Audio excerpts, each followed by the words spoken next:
कहानी की शुरुआत में हम सेंटियागो में मौजूद एक जेल को देखते हैं जहां पर हजारों खतरनाक मुजरिम कैद हैं।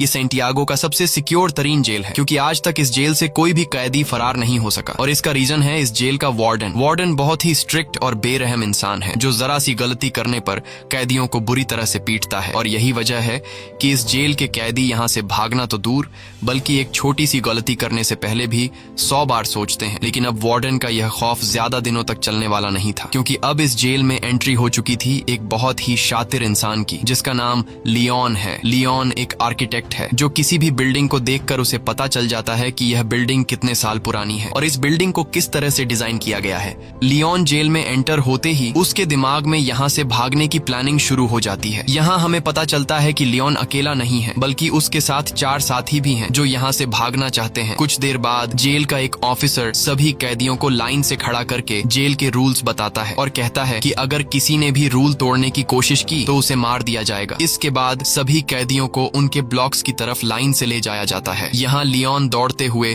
सेल नंबर 50 को पकड़ने की कोशिश करता है क्योंकि उसने पता लगा लिया होता है कि यहाँ से भागने के लिए सेल नंबर 50 सबसे परफेक्ट जगह है। लेकिन जब वो सेल नंबर 50 का दरवाजा खोलता है तो सेल नंबर 50 पर पहले एक आदमी ने कब्जा कर लिया होता है। यह देखकर लियोन काफी उदास हो जाता है और न चाहते हुए वो सेल नंबर 50 के बगल वाले सेल में चला जाता है। वहीं हम देखते हैं कि लियोन के बाकी 4 साथियों ने उन्हीं सेल्स में डेरा जमा दिया है जो उन्हें प्लान के मुताबिक कब्जा करना था। कुछ देर बाद लियोन के साथी लियोन के सेल में आ जाते हैं। यहाँ राफेल लियोन से कहता है कि तुम्हें सेल नंबर 50 में जाना था पर यह तो सेल नंबर 51 है। तब लियोन कहता है कि तुम्हारे लिए आसान था क्योंकि तुम्हारा सेल नीचे ग्राउंड फ्लोर पर था इसलिए तुम लोगों ने आसानी से अपने सेल पर कब्जा कर लिया। लेकिन मेरा सेल फर्स्ट फ्लोर पर है जिस वजह से मैं अपने सेल पर कब्जा नहीं कर पाया। यहाँ इनका साथी जर्मन कहता है तो अब हम लोग क्या करेंगे। तब राफेल कहता है कि करना क्या है, कल से हम यहाँ से भागने की प्लानिंग स्टार्ट करेंगे। कुछ देर बाद हम देखते हैं कि यहाँ पर एक कैदी गिटार लेकर आता है और ये गिटार वाला आदमी भी लियोन का साथी है। इस जेल में कैदियों को जो काम आता था उन्हें वो काम करने की इजाजत थी ताकि कैदियों का टाइम पास होता रहे, जैसे गिटार बजाना, खाना पकाना और फर्नीचर का सामान बनाना। अगले दिन हम देखते हैं कि लियोन यहाँ से भागने की प्लानिंग पर लग जाता है। वो जेल के हर एक जगह को काफी गौर से देख रहा होता है लेकिन जब उसकी नजर चारों तरफ गार्ड्स पर पड़ती है तब उसे इस बात का अंदाजा हो जाता है कि यहाँ से दीवार से कूदकर भागना काफी मुश्किल है। इसके बाद वह प्लान बी पर काम करते हुए पैदल चलकर कदमों से जेल की लंबाई का नाप लेने लगता है। जेल की लंबाई नापने के बाद वो सीधा अपने साथियों के पास पहुंचकर उनसे कहता है कि हमें कैसे भी करके यहाँ से भागना होगा। तब जर्मन ने कहा कि तुम पागल हो गए हो, यहाँ से भागना इम्पॉसिबल है क्योंकि चारों तरफ जेल की ऊंची दीवारें हैं जिससे हम कभी भी कूदकर भाग नहीं सकते और गार्ड्स भी चारों तरफ से हम पर नजर जमाए रखे हैं। अगर उन्हें जरा सा भी हम पर शक हुआ तो वो हमें मार डालेंगे। तब लियोन कहता है कि मैंने कदमों का इस्तेमाल करके जेल के बाहर जाने तक का रास्ता नाप लिया है। हम यहाँ से जेल के बाहर वाले रोड से सिर्फ 90 मीटर की दूरी पर खड़े हैं इसलिए हमें दीवार से कूदकर यहाँ से नहीं भागना है बल्कि हम यहाँ जमीन के नीचे एक सुरंग बनाएंगे जो यहाँ से बाहर तक जाएगी। इस जेल के बाहर जंगल है और अगर हम एक बार यहाँ से निकल गए तो जेल के बाहर जंगल में गार्ड्स हमें ढूंढ नहीं पाएंगे और बड़ी आसानी से हम यहाँ से फरार हो जाएंगे। लेकिन यहाँ इनके दिमाग में सबसे बड़ा सवाल यह होता है कि इतनी लंबी सुरंग जब यह लोग बनाएंगे तो उस सुरंग से बाहर निकलने वाली मिट्टी यह लोग कहाँ गिराएंगे। यह सवाल इन तीनों को परेशान कर रही थी और लियोन सोच में पड़ जाता है कि सुरंग से निकलने वाले मिट्टी को आखिर कहाँ फेंका जाए। अब जब यह तीनों सुरंग से निकलने वाली मिट्टी को छुपाने के बारे में प्लान बना रहे होते हैं तभी एक कैदी की नजर इन पर पड़ती है जिसका नाम बिगोट है। बिगोट एक धोखेबाज इंसान है जो इस जेल के वार्डन के साथ मिला हुआ है और जब भी वो किसी कैदी को जेल से भागने या फिर कोई रूल तोड़ते हुए देखता है तब बिगोट चुपके से सीधा जाकर गार्ड्स को शिकायत लगा देता है और अब वो पिछले काफी टाइम से लियोन और उसके 2 साथियों पर नजर रख रहा होता है। इन तीनों को काफी टाइम से एक साथ बात करते हुए देखकर बिगोट को इन पर शक हो जाता है इसलिए वो सीधा आकर राफेल से मिलता है। राफेल और कहता है कि मैंने पिछले कई दिनों से तुम तीनों पर नजर रखी है और मुझे पता है कि तुम तीनों यहाँ से भागने का प्लान बना रहे हो इसलिए मैं भी तुम्हारे साथ यहाँ से भागने के प्लान में शामिल होना चाहता हूँ। यहाँ बिगोट के चेहरे को देखकर राफेल को कुछ गड़बड़ नजर आता है इसलिए राफेल बिगोट से कहता है कि ऐसी कोई बात नहीं, हम तीनों तो बस बातचीत कर रहे थे और हमारा यहाँ से भागने का कोई भी प्लान नहीं है। अगले दिन लियोन, जर्मन और राफेल तीनों नीचे वाली सेल में आए। राफेल एक तरफ के दीवार को देखकर कहा कि हम इसी दीवार को खोदकर सुरंग बनाएंगे लेकिन मसला यह था कि अगर खुदाई का काम शुरू कर दिया गया तो सुरंग को खुला नहीं छोड़ सकते क्योंकि हर शाम गार्ड्स हर एक सेल की चेकिंग करने आते हैं और अगर गार्ड्स ने सुरंग देख लिया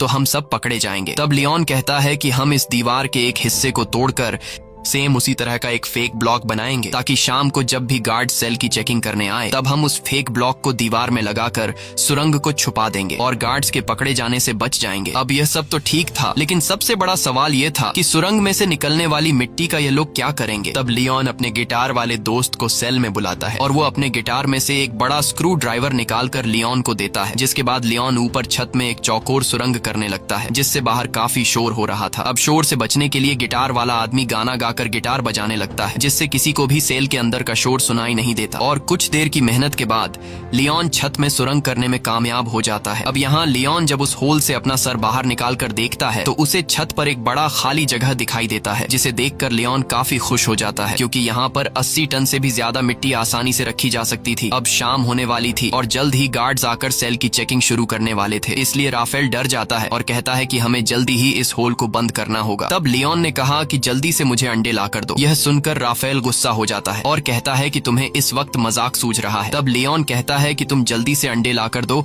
और फिर मेरा कमाल देखो। यह सुनकर राफेल अंडे लेने जाता है और लियोन जर्मन के साथ मिलकर छत के गिरे हुए मलबे को और तोड़ते हैं और उसका मिट्टी बना लेते हैं। कुछ देर बाद राफेल जल्दी से अंडे लेकर आ जाता है। तब लियोन उस मलबे से बनाई गई मिट्टी को एक बाल्टी में डाल देता है, साथ ही वो उस बाल्टी में चूना भी डालता है और फिर उसके अंदर अंडे मिक्स कर देता है। वही इनका साथी जो बाहर गिटार बजा रहा होता है वह अपने गिटार में एक अलग धुन बजाना शुरू कर देता है जो खतरे की एक वार्निंग होती है, यानी कि सिक्योरिटी गार्ड सेल्स की चेकिंग लेने के लिए आ रहे हैं। तब सेल के अंदर मौजूद लोग भी उस खतरे की घंटी को सुन लेते हैं और समझ जाते हैं कि गार्ड्स आ रहे हैं, इसलिए यह सभी लोग और भी जल्दी से काम करने लगते हैं और यह लोग उस मलबे को आटे की तरह गूंद कर उसका एक ब्लॉक बनाते हैं, जिसके बाद यह लोग उस ब्लॉक को ऊपर होल में फिट कर देते हैं और नीचे से उस जगह पर एक पोस्टर लगा देते हैं। कुछ देर बाद गार्ड्स उनके सेल के अंदर आ जाते हैं और वो गार्ड्स लियोन और उसके दोस्तों को उनकी सेल से बाहर निकालते हैं। गार्ड्स उनके सेल की अच्छी तरह से चेकिंग लेते हैं लेकिन अंदर उन्हें कुछ भी नहीं मिलता। तब एक गार्ड को ऊपर छत पर लगा वही पोस्टर दिखाई देता है, लेकिन जैसे ही गार्ड उस पोस्टर को उतारने वाला होता है तभी उसे बाहर से उसका ऑफिसर उसे बुला लेता है, जिसे सुनकर वह गार्ड उस पोस्टर को बिना निकाले ही चला जाता है और इस तरह से इन सब की जान बच जाती है। अब यहाँ इन लोगों को इस जेल में 34 दिन हो चुके थे और उन्हें जल्द ही इस जेल से निकलना था, इसलिए लियोन और जर्मन ऊपर छत पर चढ़कर लकड़ी का खोखला बॉक्स बनाते हैं और उस लकड़ी के बॉक्स में ये लोग सफेद सीमेंट भरकर छत पर रख देते हैं। कुछ दिन बाद उनका ब्लॉक तैयार हो जाता है। अब भारी थी सुरंग बनाने की, जिसके बाद ये लोग खुदाई के काम पर शुरू हो जाते हैं। ये लोग दीवार का सबसे नीचे का हिस्सा पहले से बने हुए उस ब्लॉक के अनुसार काटने लगते हैं, लेकिन खुदाई करते वक्त काफी शोर हो रहा था जिसकी आवाज कुछ गार्ड सुन लेते हैं और गार्ड उनके सेल की तरफ बढ़ने लगते हैं। पर गार्ड के पहुंचने से पहले ही उनके गिटार वाला साथी आकर उन्हें बता देता है कि कुछ गार्ड सेल की तरफ आ रहे हैं। ये सुनकर सभी लोग काफी डर जाते हैं क्योंकि उन्होंने दीवार का जो हिस्सा काटा था वह हिस्सा उनके बनाए हुए ब्लॉक से छोटा था, जिसमें वह ब्लॉक फिट नहीं हो सकता था। अब जब उन्हें कोई दूसरा रास्ता नजर नहीं आता तब ये लोग जल्दी से टूटी हुई दीवार के मलबे को इकट्ठा करते हैं और जिस जगह ये लोग सुरंग बना रहे थे वहां ये लोग काफी बारीकी से सामान रखकर उस जगह को छुपाते हैं और अपने अपने काम में लग जाते हैं ताकि गार्ड को उन पर शक न हो। कुछ देर बाद एक गार्ड उनके सेल के अंदर आता है और वह गार्ड इनके सेल के चारों तरफ नजर घुमाकर चेक करता है कि कहीं ये लोग यहाँ से भागने की प्लानिंग तो नहीं कर रहे, पर उसे कुछ भी गड़बड़ नहीं नजर आता, इसलिए वह गार्ड वहां से चला जाता है। गार्ड के जाते ही ये लोग रेडियो का आवाज तेज कर लेते हैं और फिर से खुदाई के काम पर लग जाते हैं। कई घंटों की मेहनत के बाद फाइनली ये लोग ब्लॉक के शेप का एक परफेक्ट हिस्सा काट लेते हैं और सफेद सीमेंट के उस ब्लॉक को वहां पर फिक्स कर देते हैं। अब यहाँ खुदाई से निकले हुए मलबे को ये लोग एक बैग में भर लेते हैं और उस बैग को ऊपर वाले सेल में ले जाते हैं जहां उन्होंने पहले से सेल की छत को तोड़कर होल बनाया था और उस होल को उन्होंने अंडे और मलबे को मिक्स करके एक छोटा सा ब्लॉक बनाकर छुपा दिया था। ये लोग उस ब्लॉक को निकाल कर उसके ऊपर जो खाली जगह होती है वहां पर ये लोग मिट्टी जमा करना शुरू कर देते हैं। छत पर मिट्टी रखने के बाद ये लोग छत वाले ब्लॉक को वापस लगाकर उसे व्हाइट सीमेंट से कवर कर देते हैं और उसे वापस से फोटो से ढक देते हैं। इसी तरह रोजाना वह गिटार वाला उनका साथी गिटार बजाकर लोगों का ध्यान भटकाता है, साथ ही वह पुलिस पर भी नजर रखता है और लियोन, राफेल और जर्मन नीचे वाली सेल में सुरंग को खोदते हैं और जो मिट्टी सुरंग से निकलती है ये लोग उस मिट्टी को अलग अलग बैग में निकाल कर अलग अलग तरीके से ऊपर वाली सेल की छत पर जमा करने लगते हैं। इस तरह से ये लोग पूरे दिन का एक रूटीन बना देते हैं और कई दिनों तक उनकी खुदाई का काम बड़ी चालाकी से चलता रहता है। लेकिन एक कैदी जिसका नाम ऑस्कर है उसे इन लोगों पर शक हो जाता है क्योंकि वह पिछले कई दिनों से इन लोगों को नोट कर रहा था। वह देखता है कि ये लोग हर रोज एक ही पैटर्न को फॉलो करते हुए नीचे के सेल से ऊपर वाले सेल पर जाते हैं। साथ ही ये लोग हमेशा हाथ में बैग या फिर बाल्टी लेकर ऊपर जाते हैं। ये सब देखकर ऑस्कर को उन पर शक हो जाता है, लेकिन वह किसी से भी कुछ नहीं कहता, बस चुपचाप उन पर नजर रखता है। अब यहाँ इन लोगों को इस जेल में 70 दिन बीत चुके थे और लियोन जब सुरंग को नापता है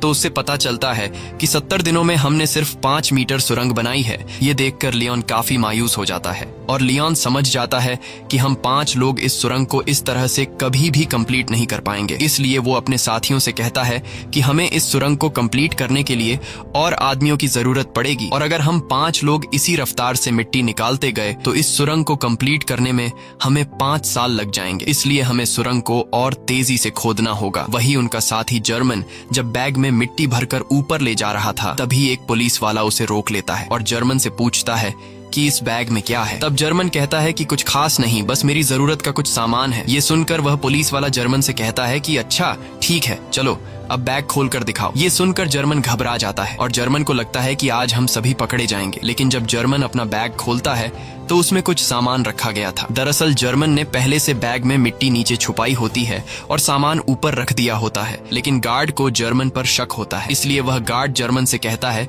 कि मेरे पीछे चेकिंग रूम में आओ। तब जर्मन बड़ी चालाकी से नीचे बैठा अपने साथी लियोन के साथ उसी तरह का सेम एक दूसरा बैग बदलकर गार्ड के पीछे चेकिंग रूम में चला जाता है। चेकिंग रूम में जब वह गार्ड जर्मन के बैग को अच्छी तरह से चेक करता है तो उसके अंदर सामान के अलावा कुछ भी नहीं मिलता, जिसके बाद वह गार्ड जर्मन को जाने देता है। अब इन सभी कैदियों को जेल में 86 दिन बीत चुके थे और अब ये लोग और ज्यादा दिन यहाँ नहीं रहना चाहते थे। इसलिए लियोन और उसके साथी जल्दी से सुरंग के काम को बढ़ाने के लिए ऊपर वाले फ्लोर के कुछ कैदियों को अपने साथ मिला लेते हैं। यहाँ लियोन उन नए कैदियों को दीवार से ब्लॉक हटाकर सुरंग भी बताता है। ये देखकर वो कैदी फौरन इनके साथ मिलकर काम करने को मान जाते हैं, क्योंकि वो सोचते हैं कि अगर 5 लोग मिलकर 7 मीटर लंबा सुरंग खोद सकते हैं तो हम सब एक साथ मिलकर जल्द ही इस सुरंग को पूरा कर लेंगे। और साथ ही इन नए आने वाले कैदियों में कुछ कैदी ऐसे भी थे जिन्हें फांसी होने वाली थी, इसलिए वो लोग तो पहले से यहाँ से भागने का चांस ढूंढ रहे थे। अब लियोन जब समझ जाता है कि सभी कैदी सुरंग के लिए तैयार हो चुके हैं तब लियोन उन्हें अपना प्लानिंग बताते हुए कहता है कि हम डेली 1 घंटे की शिफ्ट में काम करेंगे। 2 लोग खुदाई का काम करेंगे,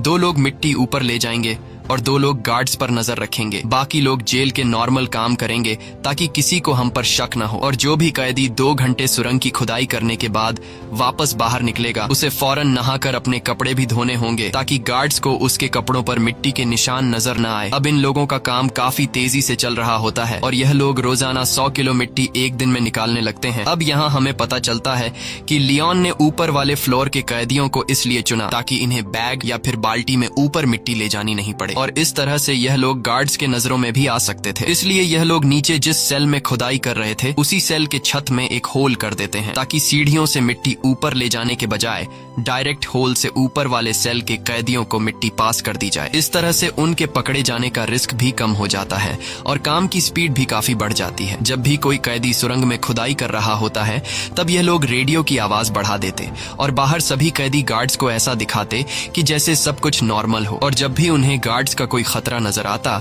तब यह लोग उस सेल के दरवाजे पर नॉक करके खतरे की घंटी बजा देते, जिससे अंदर खुदाई के काम पर लगे कैदी सेल में सारा सामान पहले की तरह करके अपने अपने काम पर लग जाते। इस तरह से यहाँ से भागने के प्लानिंग में शामिल हर एक कैदी रूटीन के मुताबिक अपना अपना काम करते हैं और हर शाम को यह लोग इकट्ठा होकर आगे की प्लानिंग बनाने लगते हैं ताकि गार्ड्स को किसी पर भी शक न हो और सब कुछ परफेक्ट तरीके से चलता रहे। लेकिन शाम को जब यह लोग फुटबॉल खेल रहे होते हैं तब एक कैदी जिसका नाम ऑस्कर है वो राफेल के पास आता है और राफेल को बताता है कि मुझे पता है कि तुम लोग सुरंग खोदने की कोशिश कर रहे